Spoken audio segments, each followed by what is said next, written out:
Morning, everyone. Morning.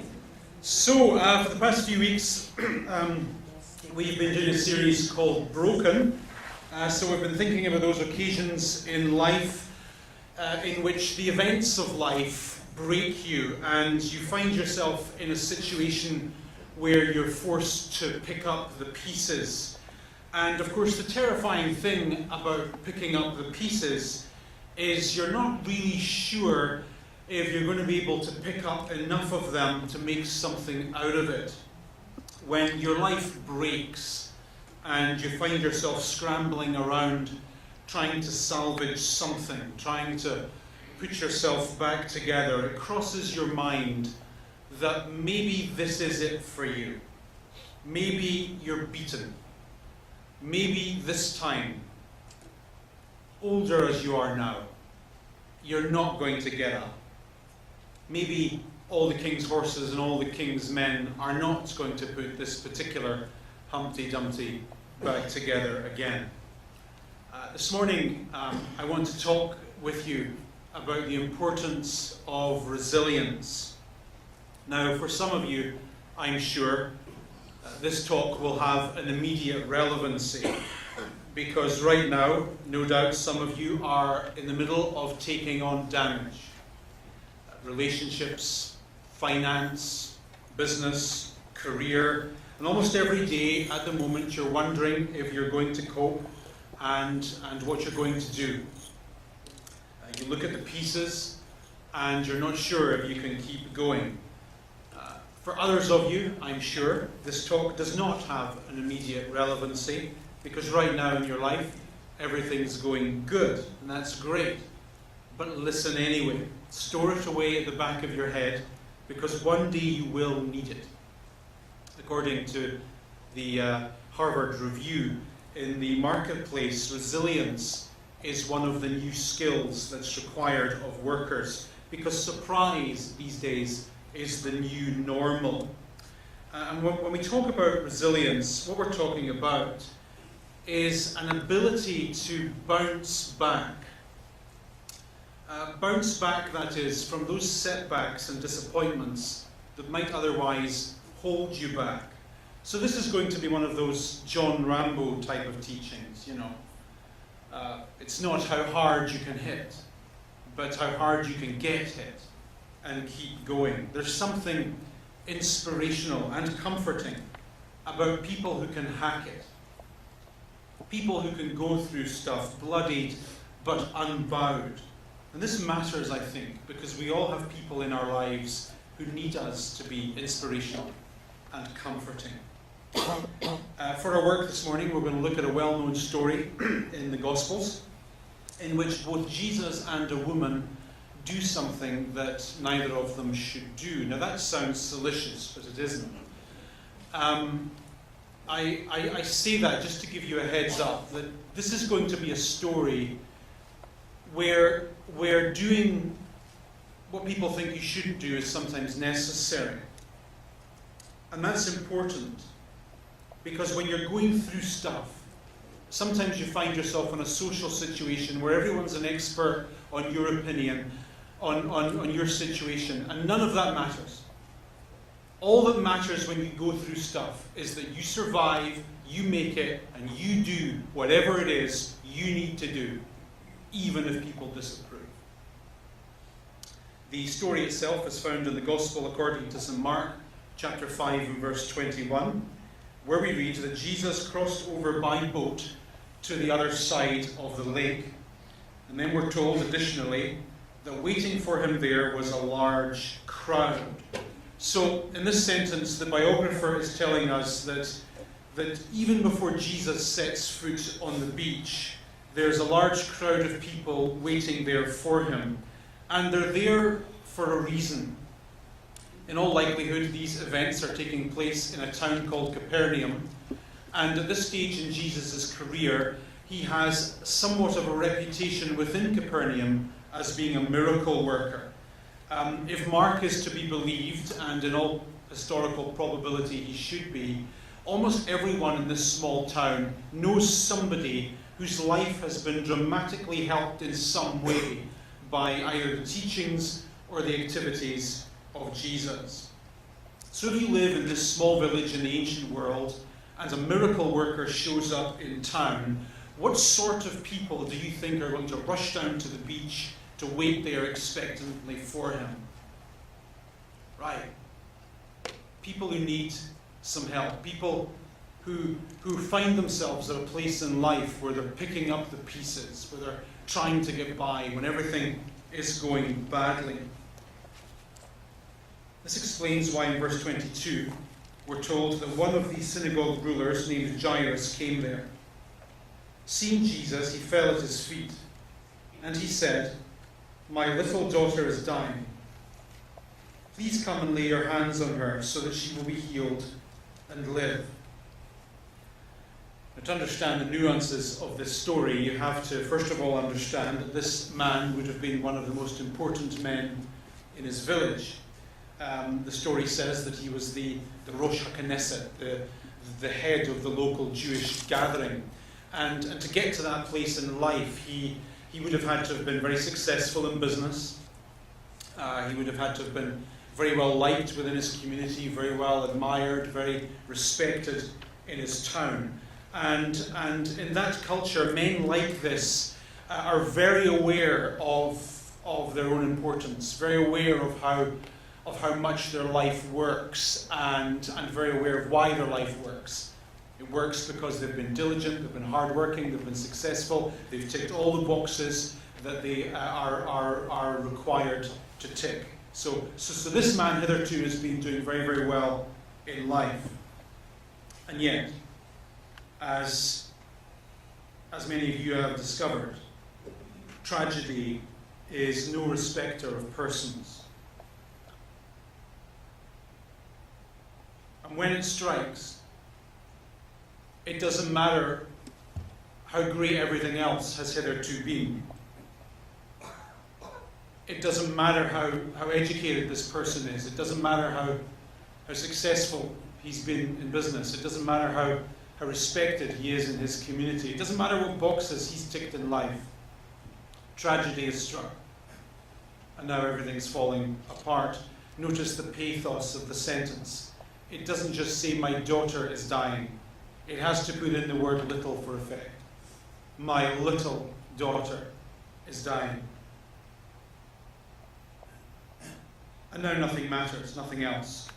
And again, I know that many of you know what this is like. You know how it feels to have something happen in your life so big, so overwhelming, that it just cancels out all of your happiness, all of your success, all that's good in your life. None of that matters because this has now happened.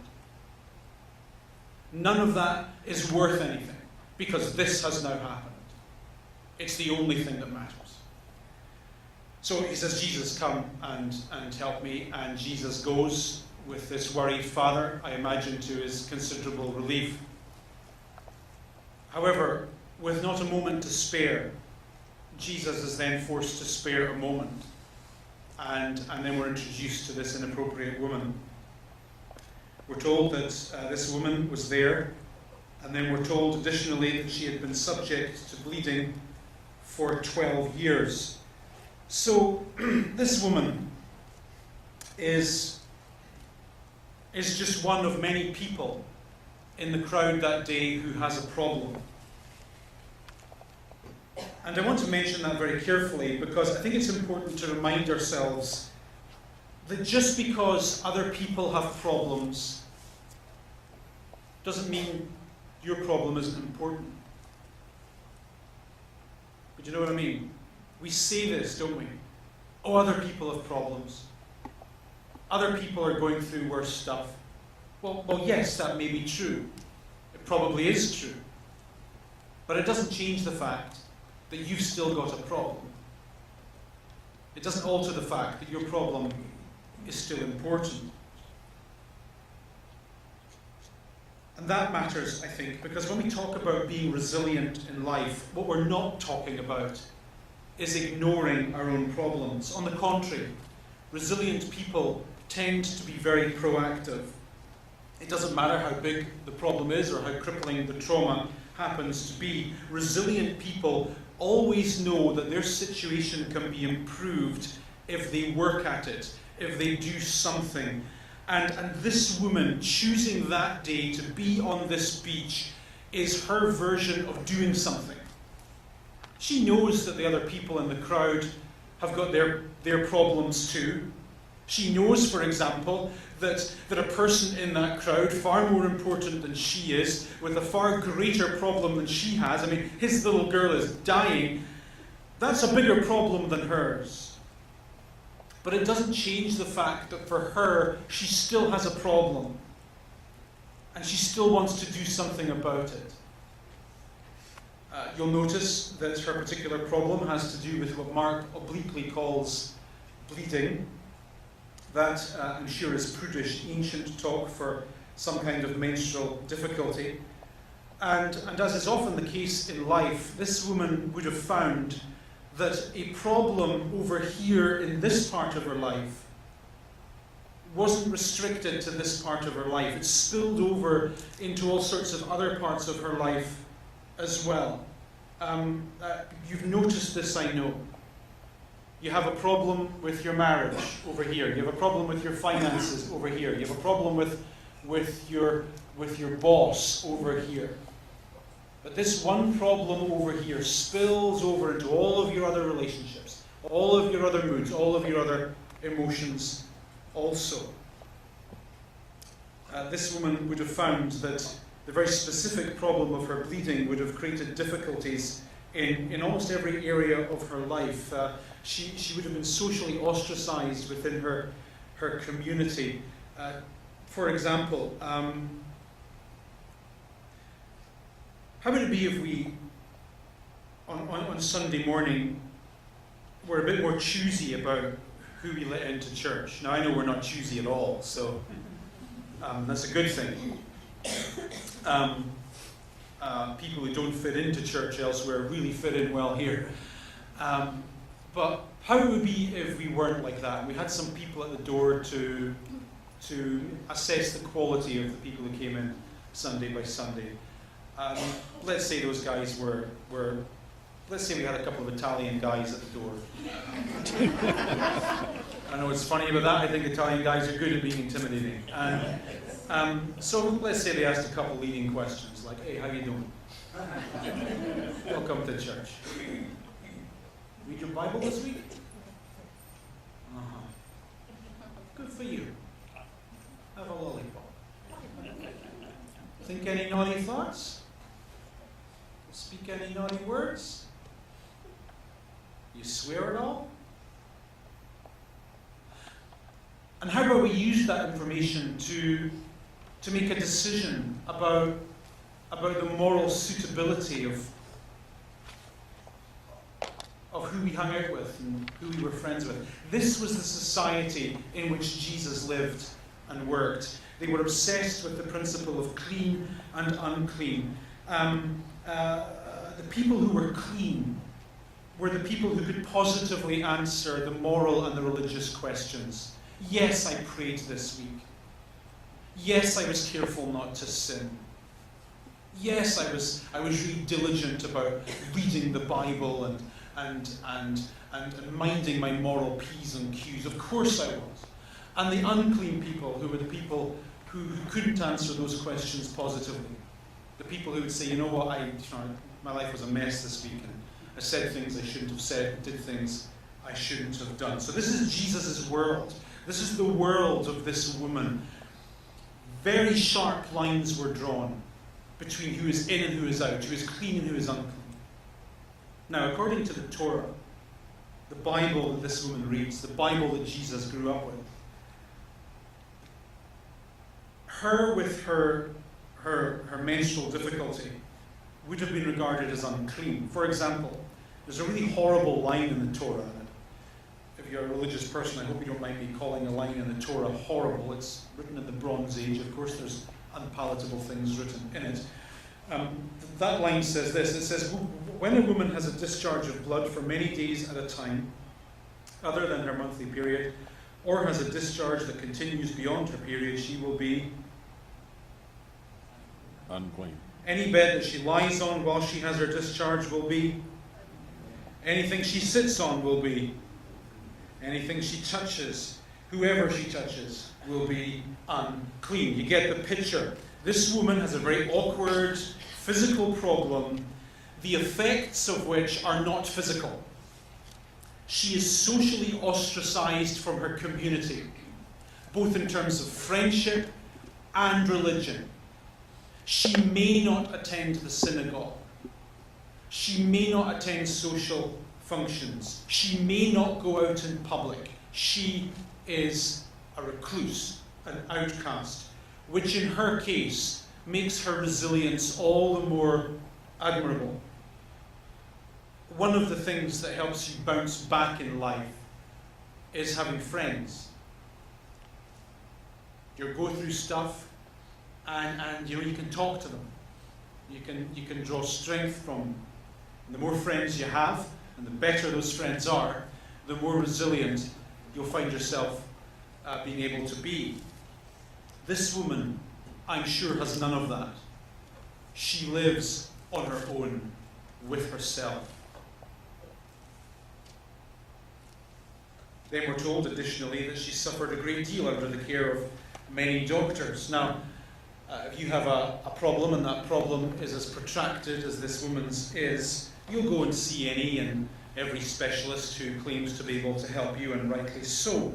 And in the ancient world, there were a variety of specialists who had quite interesting advice on this woman's particular type of problem. For example, in the Talmud, there's one specialist who advises a woman with this problem to drink a mixture of wine and garden crocuses, which apparently makes you violently ill, so ill that you vomit out your problems.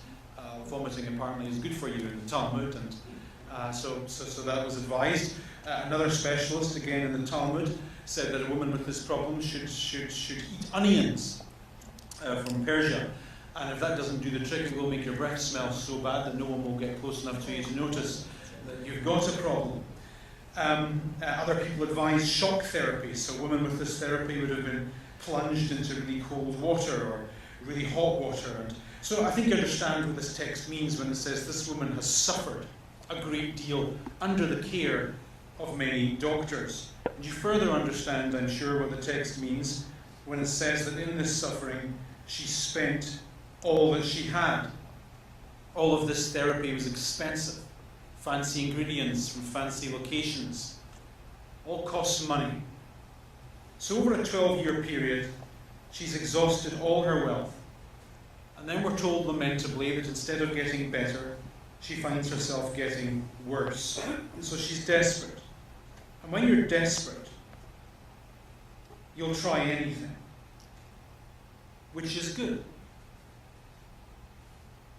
Trying things isn't silly. Trying things gives you hope.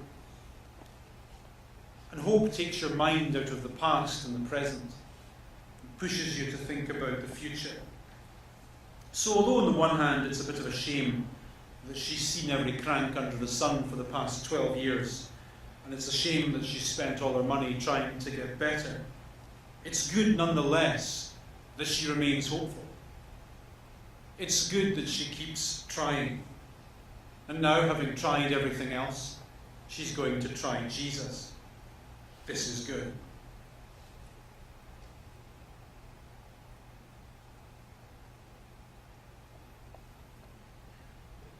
Do you know, drink here. Sometimes your family and friends, when you try things, different things, they'll laugh at you. You know, everyone's an expert on your life. I know. And they roll their eyes when you say you're going to try this new thing. Or you're going to take up this new habit. Or you're going to give this a try, or that a try, or that a try. I think they're wrong. I think it doesn't matter how crazy it is. It doesn't matter how silly it is. It's good to try. It's good to keep trying and keep trying and keep trying and keep trying. Resilient people don't stop trying.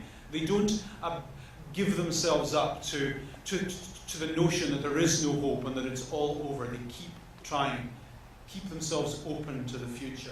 Don't let people laugh at you when you try new things. And when you have the audacity to improve your life, don't give up. Verse 27, Mark tells us that she heard about Jesus. In other words, she's heard about his ability to heal people. However, unlike the ruler of the synagogue, who is respectable enough to approach Jesus directly and ask for help, she can't do that. And so she sneaks up behind Jesus, and we're told that she touches his cloak, because she thinks to herself, if I just touch his clothes, I'll be healed. So to understand that sneakiness, you have to understand that this poor woman spent 12 years as a social outcast. She spent 12 years thinking of herself that she's somehow dirty, she's not fit for polite society. And she knows that society well enough to know that if the other people in that crowd find out that she's there with her problem, things are going to get very embarrassing very quickly. So she's thinking to herself, I'll give it a try. I'll sneak up on Jesus, I'll give that a go, and if it works, I'll go home, and if it doesn't work, I'll go home, nothing ventured, nothing gained. In the ancient world, important people were believed to have an almost magical power that could be conveyed by touch. For example, the historian Arrian says of Alexander the Great that crowds gathered around him in the hopes of being baptized in his aura by the touching of his clothes. This woman thinks this of Jesus. She's not a Christian in any sense. She probably has very little understanding of the theology of what Jesus is and what Jesus is about. She just thinks Jesus is magic and Jesus can help. And so I'll touch him and I'll be healed. And the word healed that she uses here is that word that the New Testament uses for salvation. This gives you an insight into how desperate this woman is, how deep her problems are. I need salvation from all the things that are ruining. And I've tried everything else, and I'm still trying. It's that resilience that got me out of my bed today and took me to this beach. It's that resilience that pushes me to the front of this crowd. It's that resilience that shuts my mind off to the problems of everyone else and makes me aware of my problem and how I need to be fixed. I just touch Jesus, and I'll get that salvation I'm looking for, and that life I'm dreaming for. And so she does what she should not do. She shouldn't do this. In her culture, it's immoral, it's wrong, it's taboo. She, the unclean, touches the first century religious teacher who is clean. And I find inspiration in her tenacity. For 12 years, she's been picking up the pieces. That's all. That's all her life has been. Picking up the pieces.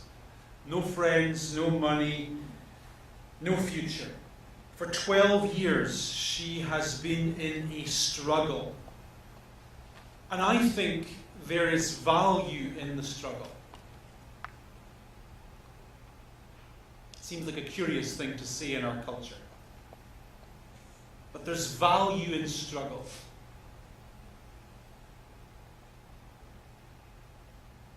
Remember what Thomas Paine said, who I probably shouldn't quote being British.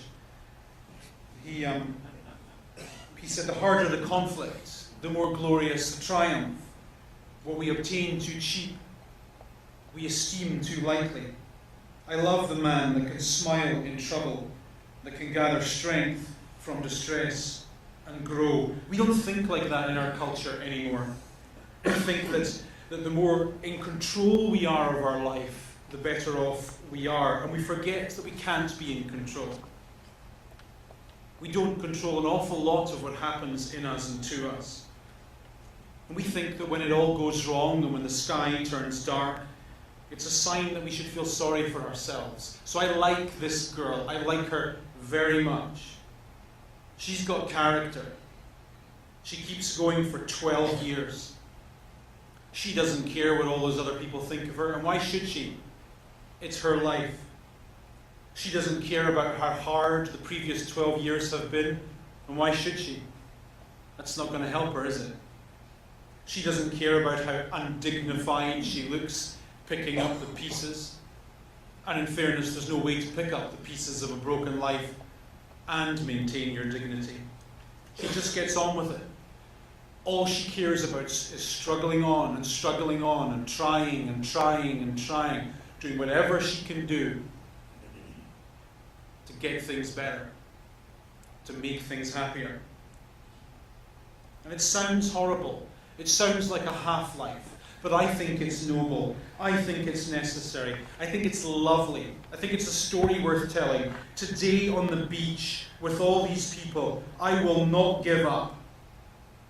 I will not give up the right to hope and to dream that my life can be better and brighter than it's been for so long. And I don't care how it looks. I don't care what other people think.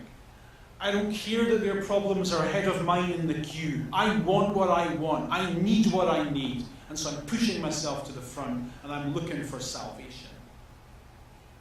I like it. Anyway, so she does her thing. She does what she shouldn't do. And then we read that immediately her bleeding stopped. And, she just felt that she was free from her suffering. I like the word felt. Salvation is sometimes a felt thing. Do you know what I mean? It's like my life feels different. I feel freer. Then in the next sentence, we're told that Jesus realized that power had gone out from him.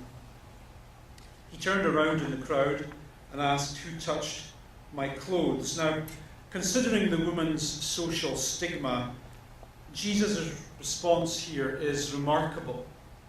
Jesus, remember, is a first century religious teacher. He's a rabbi.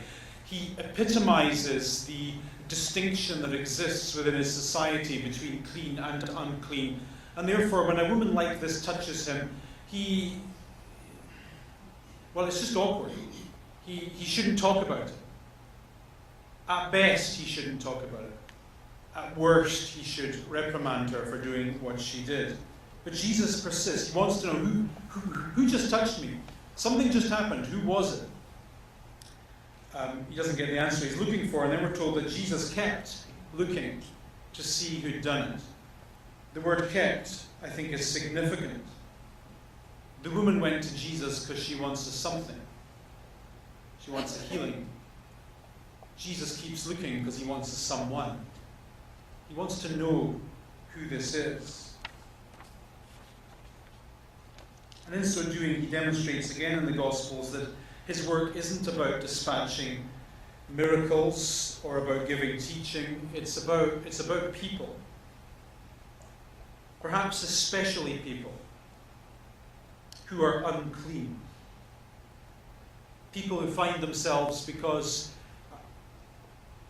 of their own choices or just dumb luck on the wrong side of the religious and moral tracks. People like you and I who maybe don't fit into polite religious society. Those are the people whom Jesus keeps looking for and whom Jesus is most interested in getting to know. Then the woman fesses up. She comes and falls at his feet and tells him the whole truth. Can't be easy, this moment for her, having hidden for 12 years. Probably spends all day, every day, not talking to people, hiding her problems. Suddenly finds herself in a place where she has to talk about it. She has to say, here's who I was, and here's how I'm different. It's a bit of a stretch to take this from the text, but I think it's very powerful and very helpful to be able to do that. To have someone in your life, and I hope you do, who you can sit down with and say, here's what I'm struggling with.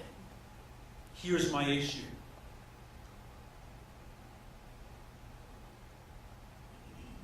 Jesus, in the next sentence, responds well to her. He says, your faith has healed you. Go in peace and be free from your suffering. This woman impressed Jesus. He liked her. It's It's easy, I think, to believe that you can bounce back from your problem if your problem is a one-day problem. It's easy to think that you can be resilient if you have to go through something and it only lasts for a week. But it's not so easy if your problem takes longer. This woman has a 12-year issue, and it takes her 12 years to bounce back. 12 years to get over the thing that's ruined her life. And at many points, I just know during this 12-year journey, she would have felt like giving up.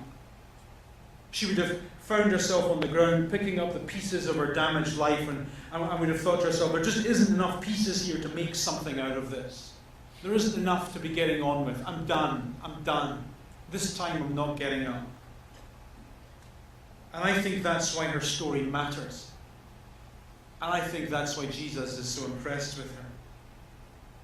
Something that we need to realize, I think, when we go through our stuff, is that our resilience, and this has been proven in social studies, I should be more specific than that. Social studies have been done that assess the ability of children to overcome problems in their life. And there's a direct link that's been drawn between the ability of a child to be resilient and the ability of a parent to be resilient. So what the social studies have proven is that children, we think that we need our home life to be perfect. And we throw up our hands in horror when they're not. Studies have proven that that's not the main issue. The main issue is, do your children look at you and see strength? They need to see strength. Do your children look at you and see that you can get through your problems? That you can hold your head up high when you go through stuff? Because if they do, that helps them be resilient. That helps them be strong. This is a well-proven social scientific fact. The most common citation that's written in awards for both the Congressional Medal of Honor and the Victoria Cross is this sentence. It appears almost universally in those awards. These actions were an inspiration to those who saw them. Inspiration. There's something about the strength of one that inspires the strength of others. And I hope that inspires you, because I know that your life isn't perfect. And I know that you think your lack of perfection is a problem. Well, maybe so. But a greater problem. Maybe your lack of resilience and strength.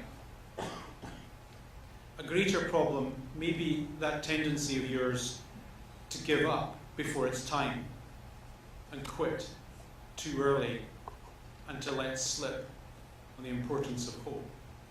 These things are very important, not just for ourselves, but for those who need us.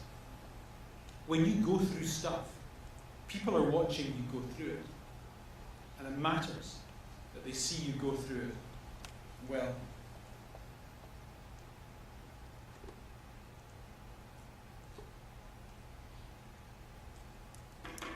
Time for a couple of questions, if there is any. Any questions? Kudos to us. His little daughter is dying. Nothing else matters. It doesn't matter what he believes. It doesn't matter what he thinks of Jesus. All that matters is his girl is dying. And when your little girl is dying, you will try anything to make it better. Now, as it happens in this case, Jesus is from Capernaum. It's the Jewish equivalent of Newfoundland, right? No, it is. It's up north. People there have a reputation for being uncouth, unsophisticated, uneducated, and slightly rebellious. Anti-government, anti-establishment, don't like paying tax, hate cops, right? These are the people of Galilee and Capernaum, right? So they're an anti-establishment group. So Jesus is very popular in this town. Jesus, somehow his actions or his message resonates with this crowd. So it's likely this synagogue ruler does think highly of Jesus. It's likely that he does believe some of the things that Jesus said. most of the miracles that Jesus did, he did in Capernaum. And the reason I said earlier that those miracles should probably be regarded as historically truthful is because some of the earlier Gospels, certainly the source material of the Gospels, was written within living memory of the events they describe. And so it would therefore have been a very straightforward matter to go to. It's a specific claim. The town is mentioned. There's names mentioned.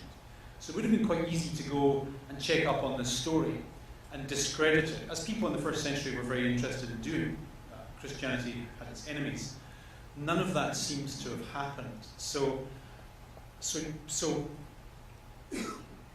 historically, I think these stories are a fair bet. And so here you are, there's a small town, you know people who Jesus has given a miracle to. And now Jesus is coming back in town. You better believe you're going to give it a try. You better believe you are. And why not? The story of Jesus healing the synagogue ruler's daughter, however, is to be expected. The story of him doing what he does for the woman is, within its social setting, scandalous. It's the shock factor of the story, and it demonstrates, in a literary sense, that Jesus isn't just for the good, he's for the bad. He's not just for the in, he's for the out. He's not just for the ones sitting in church politely paying attention, he's for the ones playing air hockey because it's more interesting. This is our Jesus. This is our Jesus. So yeah, the question is, it's necessary to be resilient in life and to do whatever you have to do to stay strong and bounce back. What Mary just said was, is there a line there that we shouldn't cross in our effort to be resilient? And so the example was, if we're broke, does our need for resilience make it permissible to steal? And perhaps stealing is an example that we can dismiss, because we probably wouldn't go in and rob a liquor store, right? But what we might be tempted to do is cheat on our tax returns, or steal something from work, or falsify our mileage expenses. Lipstick? What? Who have you been talking to? Those are just rumours. Okay, steal lipstick. Do people do that? Really? Yeah, really? Okay, hands up anyone who's ever stolen lipstick. Okay, hands up everyone who just lied. Right. Yes, I think the problem with problems is that they sometimes take us into bigger problems.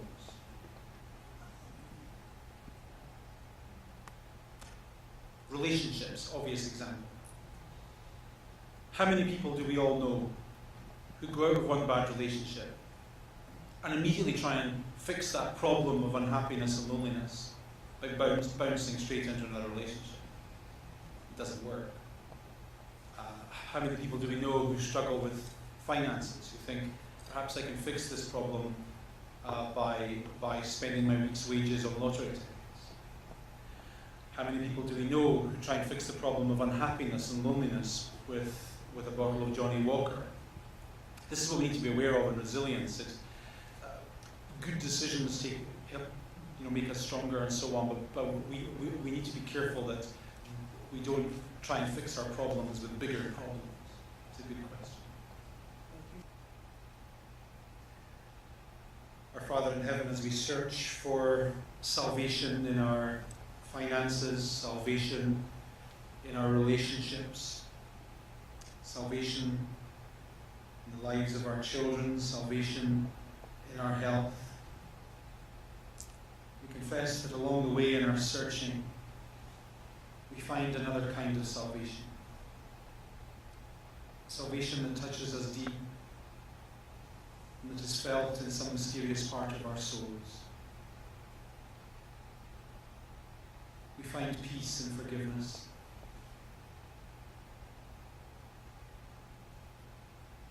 We find hope in your promises. And so we place our faith and our trust in you. We know we're not perfect, and we know you know we're not perfect. We struggle, we slip, we fail. But still we choose in all our struggling and our slipping to place our hands in the hands of you.